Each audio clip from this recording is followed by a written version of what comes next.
I had to arm wrestle Andy for the honor of being the master of ceremonies tonight because I wanted to be the one to introduce our special guest. Patrice and I have known each other for, well, since we both had hair.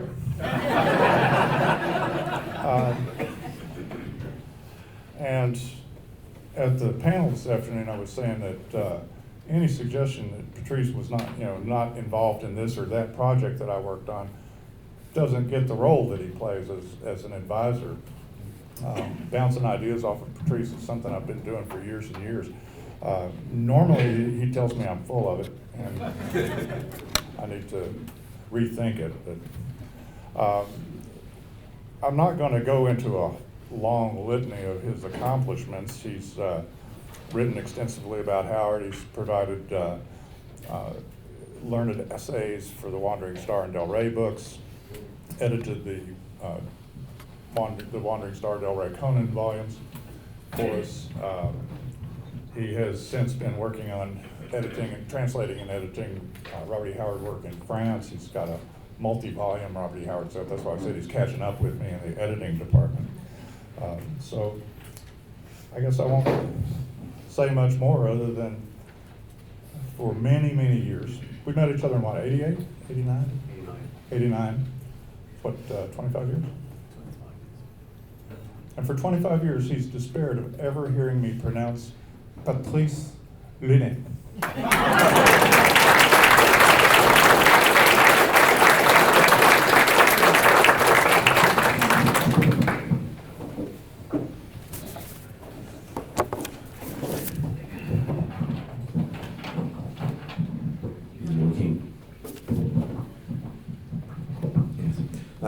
For me, it's about 2:30 in the morning, and the last time I tried to make a speech at 2:30 in the morning was not a good idea, so apologies. And I think my voice will allow me to finish the speech because it's going, thanks to the air conditioning. Anyway, so I come from that place. It's rather far, and I wanted to begin this speech with a few of my experiences in Texas, and one which is for me really interesting is that 13 years ago I was spending a few weeks here, and I was with Rusty, and at the time we were supposed to be spending a few days in Austin, and at the time I was researching the genealogy of Robert Howard. And I was corresponding with this guy who was supposed to be the world's foremost specialist on the waltzers. And Robert Howard said that all his ancestors were of Irish extraction. Said this one guy, this Sam Walzer, who was supposed to be a Viking and a red-bearded giant, and who was off the wild coast of Scandinavia or wherever. And so this guy, he knows all the waltzers in the world, so we decided to meet. We had been corresponding on and off for a few weeks, a few months. And so, oh, you're coming to Austin. I need to see you. All right, so that day, we meet each other, so I see him, and he sees me, and I see his face changing. And Patrice, that you? My God, I had no idea you were a man.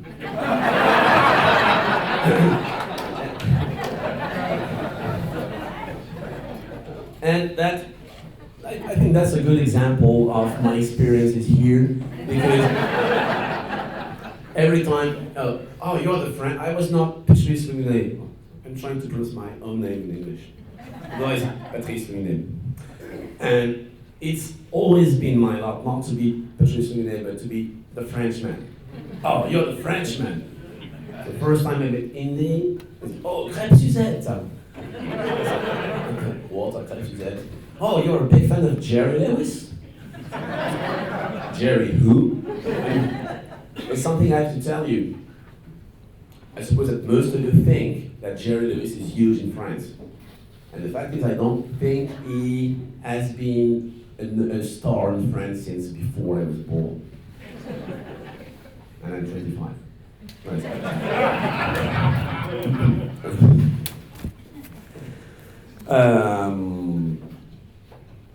Yes, oh yeah, another thing Andy told me. Oh, here comes a Frenchman. Hide the women. that I can survive with.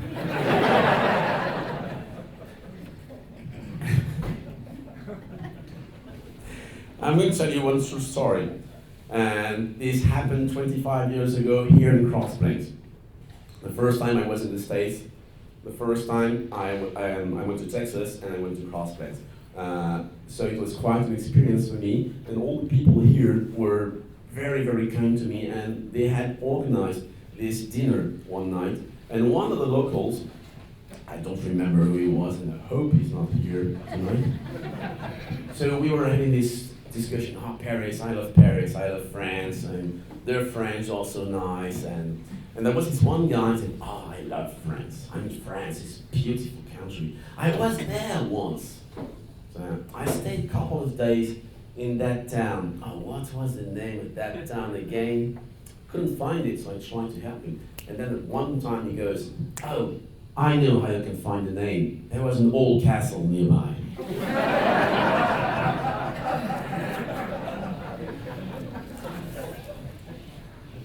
I think he's not here. The reverse was also true, because if the American, the Texans, didn't know everything about the French and France, the same was true for me, because there were so many aspects of the American culture I didn't know, and especially about you people and how the people of Cross Plains and Texas especially were so nice with me, because for us Frenchmen it really comes as a surprise, and when I came here everyone was incredibly nice to me. So I wanted to say that. And I also did my best to try to discover the hidden aspects of American culture and food. Tonight we had chicken fried steak. And so, yeah, you knew it was coming. You knew it coming. And 2 years ago, I said, okay, I need to know what chicken fried steak is. And so I told Rusty, I need to know what chicken fried steak is.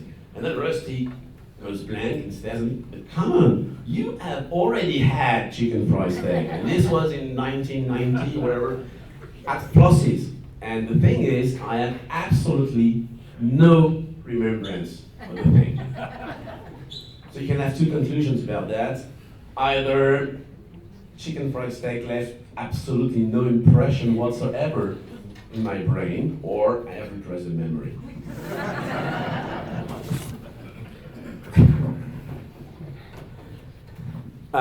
Going to switch to Robert Howard now, and 25 years ago, I who went to Texas to Cross Plains for the first time had absolutely no hope for the future of hard studies.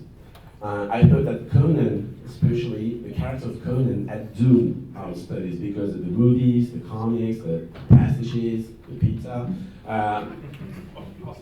And I remember having a discussion that this was a losing battle. That all we could do was try to have the stories published as Howard wrote them, and that would be about it. For me, it was a lost cause. And Rusty here saying, come on, you're going to do something. And the French, you had a history of finding and knowing the good American writers and say they are great writers. But for me, there was no hope, really. And in France at the time, the situation about Howard was horrible. And we had known a few years of intense publishing, but in 1990 this was over, and I felt there was nothing we could do. And no one knew anything about Howard the man. And for example, I'm going to give you one example. For whatever reason, Howard was 5'11", something like that. And the translator, the foreign translator, had decided he was 6'6". So we had a giant of a writer writing the stories of Conan. And we had bad translators. So I'm going to give you another example. And one of the guys who translated the Conan stories, and was translating The Phoenix on the Soul, the very first Conan story.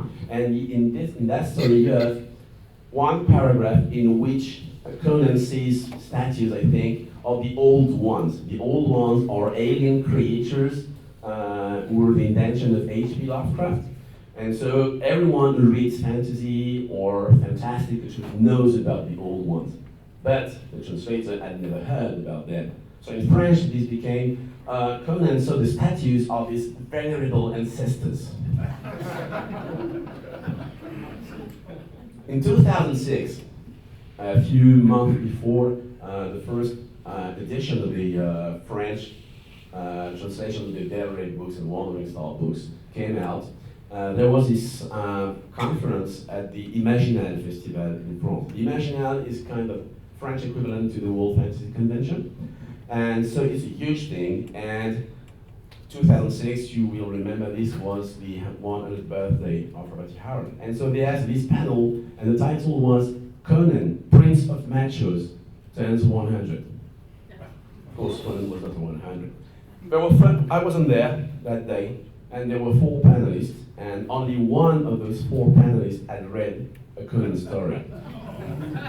You can imagine the disaster. And at about this time, I had decided to publish the Conan stories and the Robert Howard books in French with a French publisher called Bragelonne. They are the leading publisher in France. And so one day I called them out of the blue, and I said, "Hello, my name is Patrice Louinet, and would you be interested in publishing Robert Howard and Conan?" And they said, sure, call us back one of these days," and hang up. He doesn't believe me. Phoned back the next day, said, "Come on."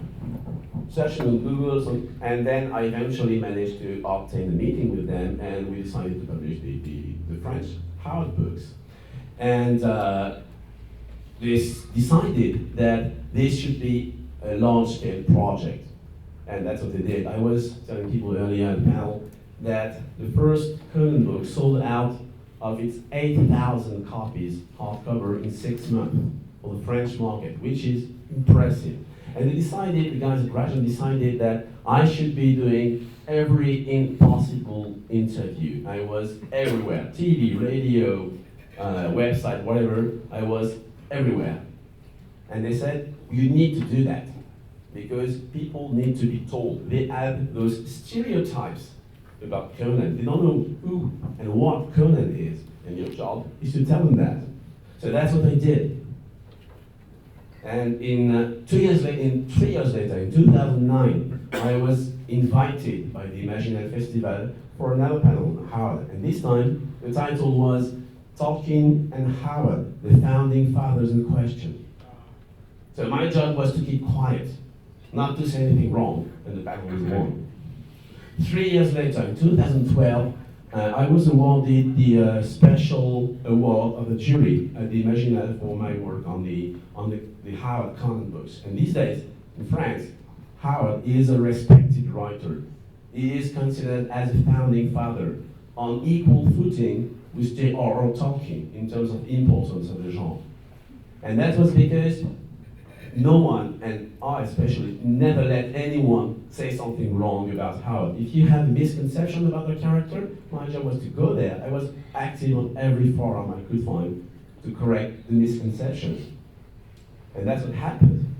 And then the interesting thing is that a few months after the books were out, I was contacted, well, Bragelonne, my publisher, was contacted out of the blue by the people who were doing a board game on Conan, and this is going to be out next year. And the interesting thing here is I'm not bragging about what I'm doing here. What I'm telling you is that the guys from the board game contacted me because they wanted to do Conan, but they wanted to do Robert Howard's Conan. Not the one you see in the movies, not the one you see in the comics. They wanted Robert Howard Conan. I said, "We want you." So I said, "Yeah, sure, but you know what you're getting into with me." I said, "Sure, no problem." First they meet them, and they have these ideas for characters, and one of the guys tell me, "Oh, we have this incredible character sheet for Juma, Conan's friend." So you have to know Robert Howard to get that, but Juma is not Conan's friend. He was not a creation of Robert Howard. So I take a look at the guy and say, this goes down the toilet. I don't want it. It's not gonna be in the game. You said it? Okay, no problem. They follow everything they say. We want to do this illustration. How do we proceed? I'm going to send you the exact description as you find them in the stories. That's what I do. And it's working. And then a few months later, other people contacted me for a similar project. I can't say what yet because it's not signed and announced officially, but sorry about that, it's the exact same thing. Their aim is to be, we want to remain as faithful as possible to the works of Robert Howard. They want to go beyond the stereotype. And what I'm trying to tell you here is that it's possible, I think it's possible now. The IS 25 years ago was convinced it was not going to be possible. It was a losing battle. And then started realizing, and I think we're all there today, that we are trying to do things the right way when people start wanting to do Conan, but the character as created by Howard, not the pastiches, not the other creation, the original ones. And that, I think, is going to happen. I had a series of conversations with a very good friend of mine about 2 years ago. This guy is a friend of a friend, and she introduced us to each other because he was a Conan fan. Turned out he was a fan of the first Conan movie, and he didn't know anything about Robert Howard. So we started talking. I said, "Oh, Conan, that's a great movie," and no, I don't think so. And we started discussing. I'm trying to be polite here. We started discussing, and out of the discussions was born the idea of making a documentary on Robert Howard. And this is now written. We are trying to find a producer, and well, maybe it's going to happen soon. I don't know about that, but we are working on it. And the idea is to describe and to say who Robert Howard was, and to go beyond the misconceptions, beyond the stereotypes. We are going to add personalities, celebrities in there who are going to say who Conan is for them, who Robert Howard was for him. And I think the interesting thing is to when you know Conan or you know Robert Howard, or you think you know him, actually most people think that, but they don't really know about who he was. And that's what that's what we're trying to do with documentary, trying to go beyond and finding the real deal behind what people have been told for years about movies or comics or whatever. And perhaps it's something we can do, something which would be, I think, great for Robert Howard. And if this happens, we will be coming back with crossplanes and to shoot here most of the scenes. And the only thing I hope is that when you see that crew of Frenchmen, you don't say, "Hey, Jerry Lewis." Thank you.